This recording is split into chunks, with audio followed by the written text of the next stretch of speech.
Hello everybody and welcome back to the channel. Today we are in a little bit of a different setup. I was out of town for the weekend, all weekend with my family, which was really nice. We were in the town that is literally the foggiest town in the world. So it holds the record for place that gets the most fog per year. And we were really optimistic. We were meeting up with a lot of friends, so we had to find an Airbnb that could accommodate all of us and all of our kids, etc. And the weather spoke for really nice weather for most of the island of Newfoundland. But lo and behold, we did indeed get fog. But it did not put a damper on the fun. We were still able to get out and around, so that was great. But it made for a very busy weekend and not a lot of filming time. So since my kids are still home, they are presently in the basement playing video games with their dad, and I am recording this in my room. So hopefully we can get through the video without any interruptions. But I'm really excited about the video today. This is the review of Daughter of the Forest by Juliette Marillier, which is a book that I have wanted to read for a really long time. I think I talked about this in a video once. So I initially picked up this book because the author's name was Juliette. My daughter's name is Juliette, so it just caught my eye when I saw the author's name. And then after I picked it up, I had heard a lot of really positive things from other people who also really enjoy historical fantasy. And so that made me really excited to read it. And over the last couple of months, I have really wanted to find time. So when I put together my TBR for August, I made sure to put this near the top of that. And it was the first book that I read this month. And I really enjoyed it. I know I don't review every book that I read on the channel because sometimes they're part of series. Sometimes I don't have really strong feelings one way or the other, or I just feel like it might not be a book that everybody is interested in. But because I had such strong feelings about this one, I knew that I had to record a review. Because if I can get even just one person to read it, then I would be really happy with that, because this was a beautiful, engaging, enjoyable book, and I cannot wait to talk about it with you all. So just a little bit of background information. Just really what you get off the back cover is that we follow a young woman named SOR-KA, and SOR-KA is growing up in Ireland, and I believe the 9th century. So it doesn't say here, but I think when I was reading about the book, I believe it takes place in the 9th century. So it is a historical fantasy, it is a historical fantasy setup, and she lives in Ireland, and there's a lot of there are a lot of plot points that revolve around the relationship between Britain and Ireland, which is very strained at this point in time. But we follow a young woman named SOR-KA who was born to a 7th son, and she has 6 older brothers. So everyone in her family had expected that she would be the 7th son of the 7th son. And if you've read a lot of historical fantasy, or I think even in some children's fantasy, the 7th son of the 7th son is supposed to have mystical powers, is supposed to be able to wield magic and be an important figure within the family. So SOR-KA was not born the 7th son of a 7th son. She was the youngest of 7 children and the only sister with these 6 older brothers to look after her. And SOR-KA's mother passed away during childbirth, so she never got to know her mother. And because of the great love that her mother and father shared, her father became a much more withdrawn, taciturn, uninvolved parent after his wife passed away. So SOR-KA is really left to the care of her 6 older brothers, some of whom are several years older than her. I think they were pretty much born in sequence, but there's a set of twins in there. So there is a 7-ish year age gap between her and her oldest brother. But then she has other brothers who are closer to her in age. And so she grows up raised basically by this household of brothers. And they are a very well-known, very prominent family. Her father owns a large homestead. He is a warrior. He is very well respected within the community. And they live in a section of the forest which is called the Seven Waters.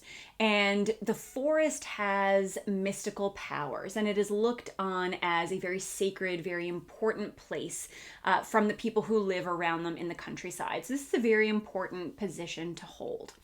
And so SOR-KA has this idyllic childhood where she grows up surrounded by these 6 older brothers who completely care for her and dote on her in every way. And the instigating plot in the book is that a new woman comes into her father's life and starts to ensorcel, I guess. She starts to draw in SOR-KA's father, and the relationship between the father and the children begins to fracture. And as the children band together to try to think of what to do, SOR-KA's brothers are also bewitched by this woman, and it is up to SOR-KA to try to figure out a way that she can save her family and preserve their way of life. So like I said, that is basically the story that is given to you on the back of the book.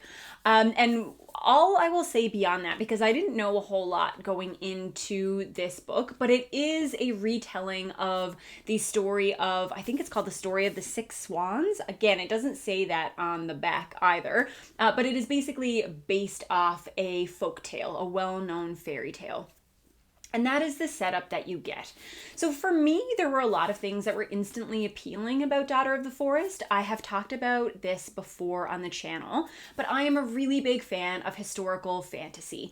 I know for some people that medieval European setting feels a little stale, but it is something that I will never, ever get tired of. I, as I have said before, adore Arthurian retellings. I love going into stories where I know that medieval Europe, specifically like England and surrounding areas, are going to be the main focus of the story. I love nature-based magic. I love the woodland setting. So if anything takes place in the woods, if there is nature-based magic, I am going to be 100% on board for that. And that is definitely an element of Daughter of the Forest. So I'm going to try to break this down the same way that I usually do, so that if you are not immediately pulled in by those elements, there still might be some things in this book that are appealing to you. So the thing that I think pulls you in instantly from this story is the setting. I think, for me at least, these historical fantasies tend to automatically lend a really strong sense of atmosphere if the author is able to weave in the world building in an effective way. And I think that Juliette Marillier did a beautiful job in doing this. The setting, this around the Seven Waters, the place where SOR-KA and her brothers grow up, it is realized so well. You feel like from the very first pages of the book, like you have been transported into this setting. You can imagine, you can envision what it feels like to grow up in this era. And that's not always an easy thing to do. This is, like I said, a medieval setting. The way of life is very different from our way of life now. And Juliette Marillier just kind of picks you up and throws you right in the story. And it works very, very well. Obviously, this is made possible because of the other strengths of her writing. First of all, her prose, I think, is very beautiful. It is archaic in that way that I think people from outside fantasy really expect fantasy to be like. So in the same vein as like a Lord of the Rings or some of that older fantasy, this is it's not dense because it's very easy to get through, but it has that kind of whimsical, almost archaic feeling to it. The writing matches the setting and the writing matches the story very well. And I think that Juliette Marillier is a beautiful writer. Her prose really brings you into the story. It helps build up the setting. It helps you feel immediately connected to the characters. And I think that even if historical fantasy is not usually something that you enjoy, if you like really nice prose, if you like that style of fantasy writing, that is definitely what you are going to find inside here. And I think because the setting and because the prose works so well, we're able to really get a grasp on and really become connected to the characters very quickly. This is ultimately Sorsha's story, so I will save Sorsha for the end, but I just wanted to talk a little bit about her family first. So as I said, she grows up with 6 brothers, so they kind of all live. They're these wild children who grow up in the forest together, who look out for each other. They go off on adventures along the brooks and streams. They talk about the fairy folk. They talk about those magical elements that touch on their lives. And you get such a strong sense of family from the very first chapter. I was pulled in, and the reason that I could not put this book down, especially in the beginning, was because I felt so invested in the relationships between Sorsha and her individual brothers. And you also got some of the relationships between those brothers themselves. The brothers, as I said, don't play as big a role in this story as Sorsha, but even in those first opening chapters, we get to experience their very distinctive personalities. And I think that you will find yourself being really invested in particular brothers. For me, I found that some of them reminded me of my own family dynamics. I only have sisters, so I am the oldest of 3 girls. But the way that Juliette Marillier explains the relationships, or it describes the way that the brothers and Sorsha interact with each other, feels very true to genuine family dynamics. And you can feel the love that they have for each other. And I really, really like that. I love sibling relationships in fantasy. I think that especially in some modern fantasy, and especially in young adult fantasy, there is such a big emphasis on romance. And you also get pretty good friendships in fantasy as well, but I think that sibling relationships are sometimes not front and center. You don't get that same depth out of the sibling relationships, and I enjoyed that so much in this book. I loved the brothers. There were a couple that I felt particularly drawn to and who I really felt for. And I think Marillier does a great job of showing how the different elements of their personalities will either help them or hinder them in the world in which they are growing up. And I think that that's really important as well. In historical fantasy especially, we always understand from the point of view of our female characters what the limitations of that time period are, because you are often given either a female character who's a love interest or a strong female character, which means that she wants to, be a warrior and be the best and prove her worth and not be weak or dainty or any of those things that they feel like women need to be, which is a fine story. It's a fine story that gets told a lot. But in this book, we also get to see how some of the particular strengths of Sorsha's brothers don't fit the idea of what it looks like to be a man in this time period, or some of the weaknesses that they have, how that conflicts with the goals or the wishes of their father. So I really appreciated that, and I liked that the brothers did not just feel like cutouts. They all had very distinct personalities. They all had weaknesses and strengths, and they all really loved Sorsha, which is the important part because everyone should love Sorsha. This is the biggest draw for the book. So if you are looking for a fantasy novel that has a strong female protagonist, a dynamic female protagonist, an interesting female protagonist, and you want it done in a way that is not what I outlined a couple minutes ago, that really, that boisterous, fiery girl who wants to grow up and wield a sword and be in the army, which again, I love Mulan. That's my favorite Disney movie. I am really looking forward to reading this book, She Who Became the Sun, about a woman who kind of goes undercover as a warrior. But I think that all too often, that is the only example we look for when we look for a strong female character. And what I really love about Daughter of the Forest is that Juliette Marillier takes Sorsha's femininity. She takes the parts of her that are gentle and fragile and empathetic, and she makes those into Sorsha's strengths. And there are a whole variety of women in this world who are strong in all of their individual ways. And it was just really nice to read a fantasy story where I didn't need to see a girl with a sword to feel like she was a strong female character that I could root for.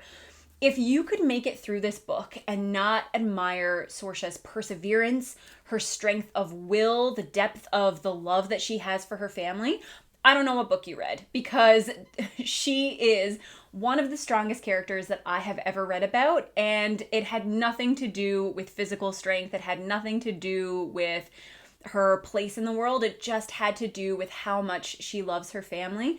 And I thought that that was really, really nice. I admire Saoirse so much, and she has definitely become one of my favorite female characters. She was amazing, and it was just so good. I loved everything about reading about her, and I am so happy that I read this book. I have touched on, kind of in my gushing about character, have also touched on a couple of the other elements like the setting and the prose. I think that all of these things together weave together really well to contribute to the world building. Obviously, this is historical fantasy. It is set in our world. So world building always comes about a little bit differently in these types of stories. And I think that's part of what appeals to me, because I am not someone who looks for really heavy world building a la Brandon Sanderson.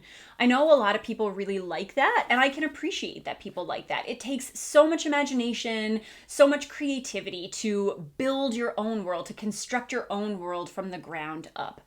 But I really like to see authors take our world, and not necessarily in an urban fantasy fashion, but I like to see them take the parts of our world and weave a little bit of magic into that. And I think that Marillier has done a really nice job. The descriptions of the setting are very lush, very vibrant. She, at least to my untrained eye, there didn't seem like there were a lot of anachronisms. I felt like everything that was happening was something that was appropriate to the time period. I felt very transported into the story. Again, medieval England is not a period of time that I know a lot about outside of my experience just reading fantasy novels. So if there were some historical elements that were out of touch, that were inappropriate, I wouldn't necessarily notice them, but I will say that I felt very immersed in the setting. It did not ever transport me outside. I felt like the tone, the language, sorry, that was, you can hear children, the language, everything fit really well into that setting. So I thought that it all blended together really nicely. And so that was the kind of subtle world building that I really appreciate in stories like this.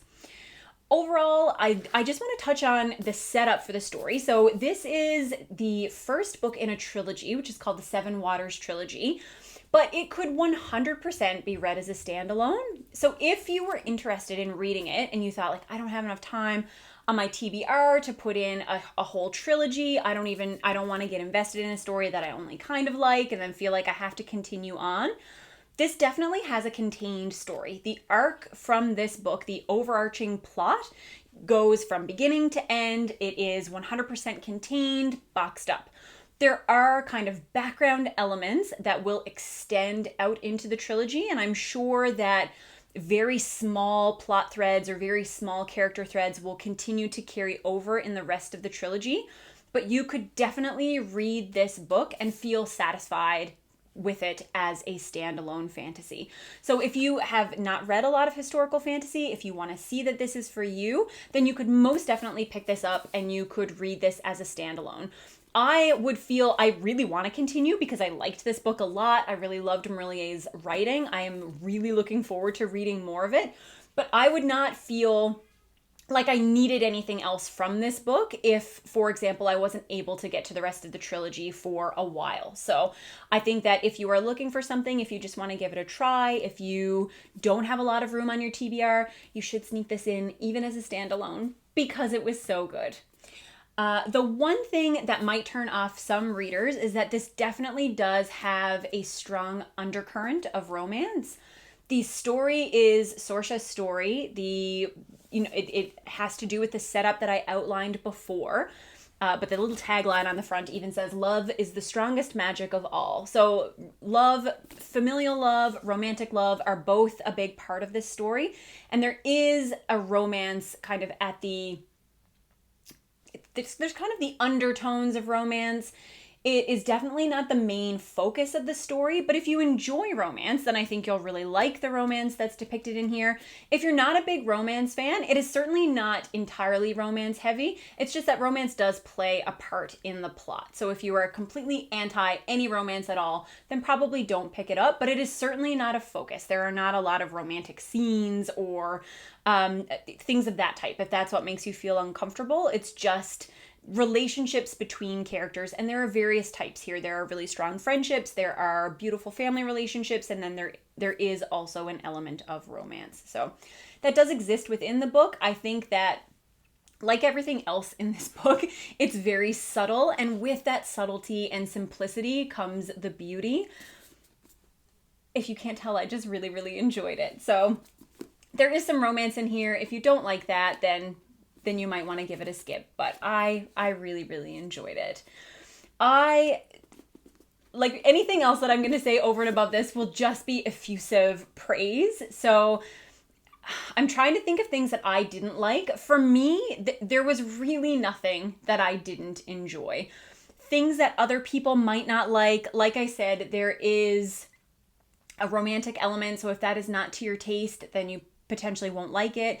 It is definitely a character-driven story. There are, there is some central mystery there. There are definitely some political maneuverings. There is tension between different characters in the story, but at its heart, it is a very introspective story. So if you don't like that slower paced fantasy, then potentially this will not be the story for you.